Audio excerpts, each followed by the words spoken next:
Morning, everybody. I got to Houston, and guess what it started doing? Raining again.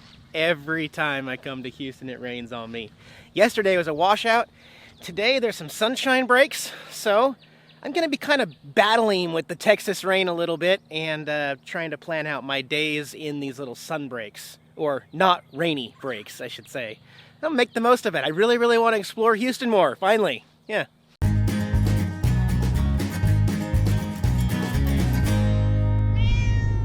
Got a little break in the weather and a chance to check out something quirky here in Houston, the dubbed Beer Can House, right back here. Let's go check it out. Lots of wind chimes hanging from all the gutters here. And if we look down, it's a rock patio. Got some fence line here. Look at all these. These are older ones too. Now looking up here, there's some Jack's beer up there. I like it when any kind of artist goes like all out on something and just, you know, you get to a certain point where it probably got ridiculous and out of hand, and that's when you just keep doing more, pretty much. Even the side of the house, you know, the outside walls, these are cans that have been opened up and pressed on Falstaff beer.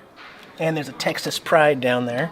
The inside is open, you can go in there, but I was actually notified from the property owner here that I can't take my professional equipment inside there and share it with you. So we're just gonna look outside instead. Yeah, so outside, oh, these are bottles. So it's not just cans, also made out of beer bottles. I wonder if all this aluminum makes it a little warmer in there in the summertime here in Houston. Possibly, yeah. Well, they don't sell any magnets here for the beer house, but they do have a monster Bud Light cowboy hat that somebody has donated to the museum here, and I really want to take this with me. I think this is my kind of hat. All right, another weird one, quirky Houston here before the sun sets. The Art Car Museum. Let's check this one out, too. All sorts of crazy, unique art cars, y'all. Yep. This says quirky. There's a lot of quirky here. And just Texas in a word, right? So the car they have outside is one of 6 here, and it's a donation process again. Again, no magnets, bummer. But it's called the Fruitmobile outside, and they have an art car parade every April here in Houston, and I guess is very well known. We're gonna look at a few more of their funky cars inside too. Yeah, this is the trunk of this car. There's the wow. That is one impressive car.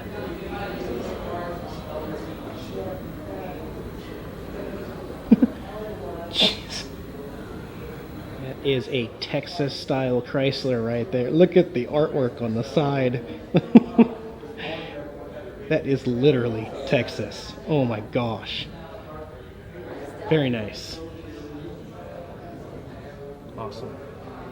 Alright, car people. What kind of car is this, based on those taillights? Anybody? It's the Route 66 car here. Oh, that is awesome. I know my buddy Big Sean's gonna like this one. Route 66. Yeah.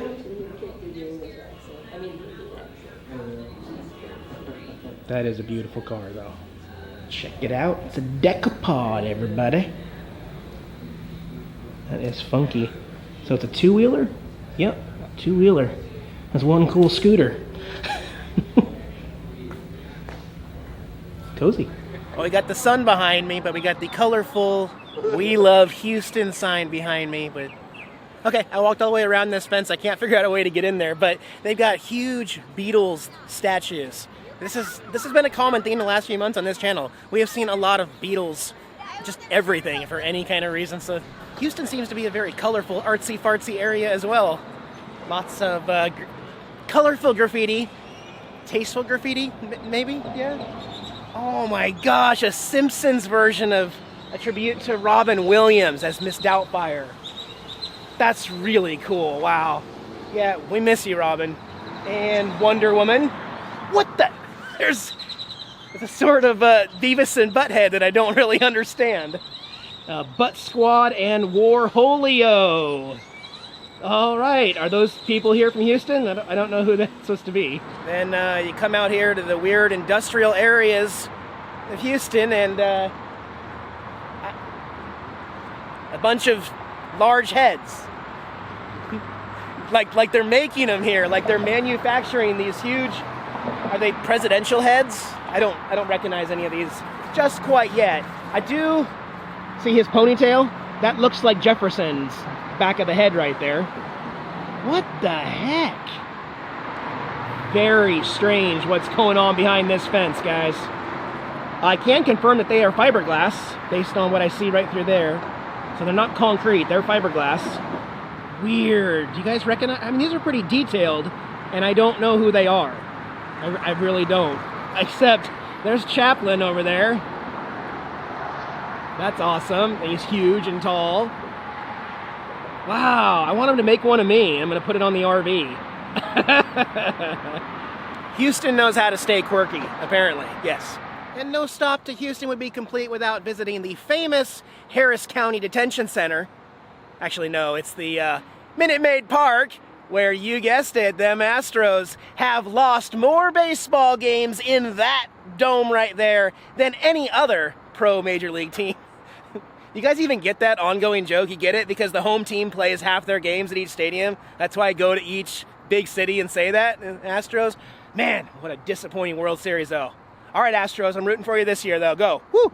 All right, starting to get hungry. Gonna try some authentic Houston food here. Going to Melina's Cantina for some possible Tex Mex. Yeah, let's try it. All right, there's the menu. Check it out. Get some ideas.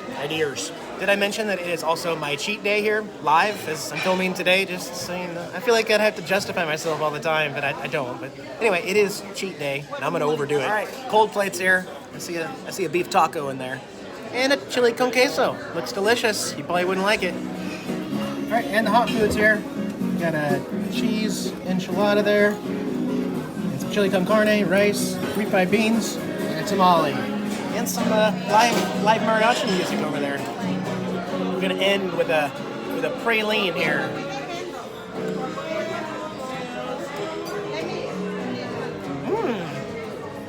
That's not bad. It's tasty. All right, cheat day was good. Well, I'm back. I forgot to mention I'm hanging out with some YouTube and Patreon friends here in the Woodlands area, just north of Houston. They have offered me their driveway.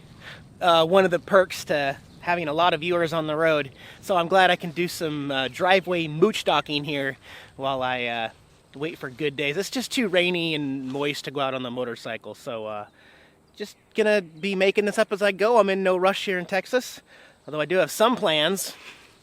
Most everything else I'm just kind of making up on the fly. So no, it's working. I filmed something a week ago. I'm still working on that Mickey jacket that I got used from eBay. I am cleaning it. It is coming clean. It is getting white again. In the meantime, I filmed something else at the last campground I was at when it was nice and sunny. I'm going to leave you with that real quick. It's kind of cool. You'll like it. You know, the internet can be a wonderful resource. Before I open this, y'all saw that I got my Wilson's leather jacket. This is a large size. This is my favorite leather jacket. I've been working on something for the past 2 months to customize this leather jacket. And I did that through a website called Fiverr.com. You've probably heard of it, Fiverr.com. Hey, Jax. And I've been working with someone over there who has been custom creating some custom embroidery patches of my Nomadic Fanatic logo. And they have arrived 2 months later. And they are amazing. I've already looked at them. Look at this embroidered patch. Is that awesome or what? I actually got 3 of these 12 by 12 inch ones and 3 of the corner patch ones as well. I'm going to put them onto my leather jacket today, and I decided not to sew them on because you'd have to tear out the liner. It's a little tricky. I'm going to go with glue. Had a buddy tell me to get some of this badge leather contact cement. So I'm going to get started on this right now. Start by spreading out the back. And do the back one first here. Let's position this guy on here. Man, that is going to look sweet. Okay. I'm going to put a couple pieces of tape on the back, and I watched a couple YouTubes on the best way to do this. That way I can position it and it'll stay on the jacket for a second here while I center it.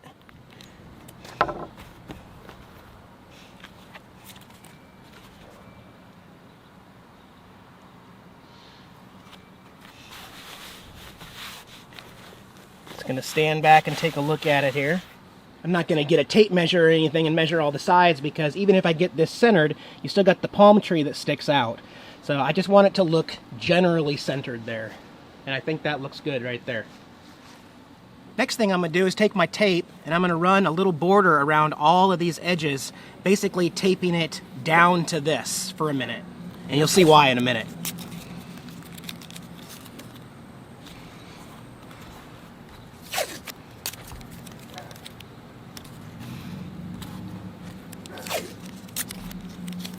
Okay, got all the tape surrounded all the way around the patch here like I'd like. What I'm going to do now is take a sharp knife and I'm going to trace along the entire border of the patch, all this, and cut it through so that I can pull the patch out and leave this outer blue strip. That way when I'm adhering the contact cement onto the coat itself, it won't go past where the patch is actually going to be.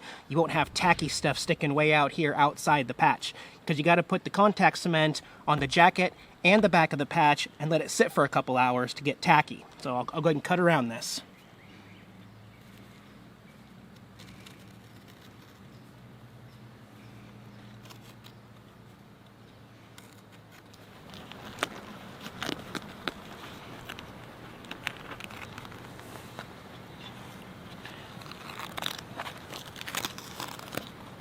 Okay. Now I will just take a look at everything.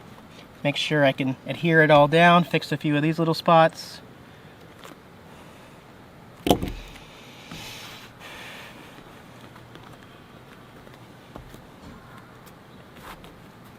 And then I'll remove all the tape from the outer border of the patch and get ready to get it tacky.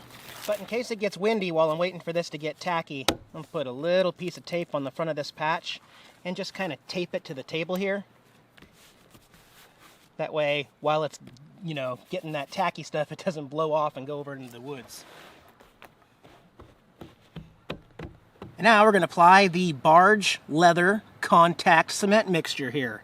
This is 1 pint of it, and I believe it was about $15 for this. I'm not even going to come close to that, but since I got 3 of each, you know, I may be doing another version of this later or with a different patch, so I will keep this.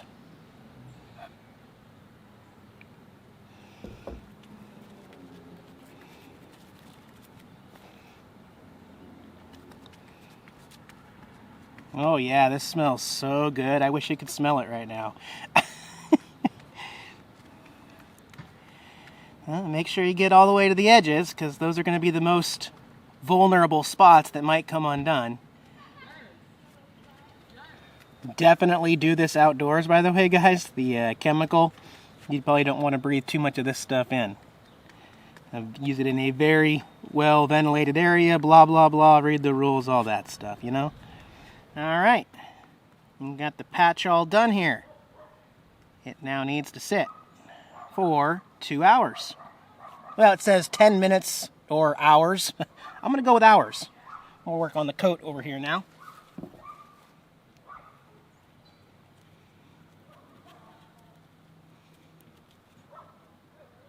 So there's the patch. We'll leave that there, and hopefully no branches or bugs or land on it or debris or anything. And then the coat looks good.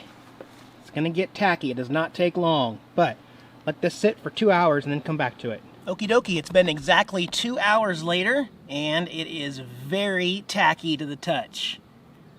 I don't know if you can hear that. So, it's time to put the patch on. Try not to mess this up, Eric. You only got one chance.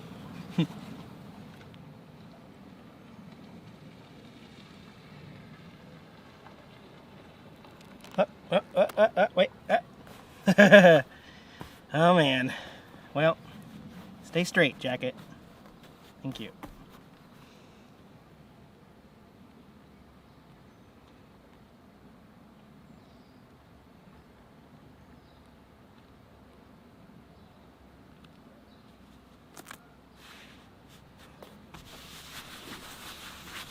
Now I'm going to move it. Since I'm on a picnic table, I got these lines right here, so I'm just going to move the jacket a little bit, push down more firm again. Okay. Push it back down this way, press down. And this way, there's no overflow. I'm not getting glue all over my hands. See?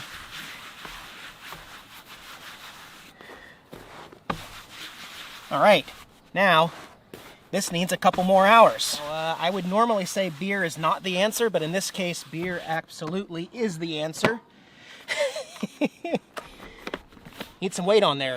And for the back part here, kitty litter right there.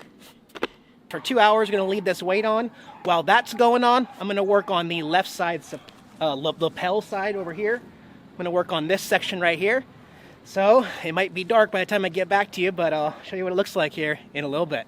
All right, it has been 2 hours and it's starting to get dark here. The product barge does say that you should put weight on it for 1 hour, but also that it's gonna take a full 48 hours for the bond to completely go through. So don't start picking at the edges in the next couple days. It's still gonna be working its way through, but I can wear it today, right now. Let's check it out. All right, take that one off. Take that one off. Okay, and take that one off. And it looks really good. And start taking off the tape around the edge here. I'll show you what it looks like here in a minute. See, there's still some glue that sticks to the tape. It's just kind of stringy right now. But be careful, because you don't want to pull the glue that's still bonding underneath the patch. So I'm going to apply a little bit of pressure to the edge as I'm pulling the tape. All right, back patch and front patch are done. I still got some glue cleanup to do around the edge later, but I don't want to pick at these delicate corners of the palm tree like right there. I want to wait a couple days, and then I'll fix up all these edges and make them look really glue. Because what you're seeing right now is some of the white glue sticking out, and I want it to be black, transition right into the black leather perfectly. But honestly, I'm really happy with this. This is amazing. All right, here's the test.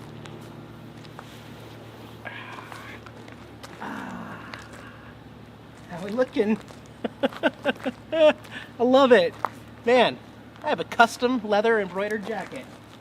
Yes. So yeah, I got a really nice spot to park here away from the big city with some friends I'm going to be hanging out with and getting to know a little better. And we do have some exciting plans coming from Houston in my next video, I think. Well, I remember, I'm just playing it by ear with the weather. There's lots and lots of rain this week, so I'll get back to you as soon as I can. You guys take care. Bye-bye.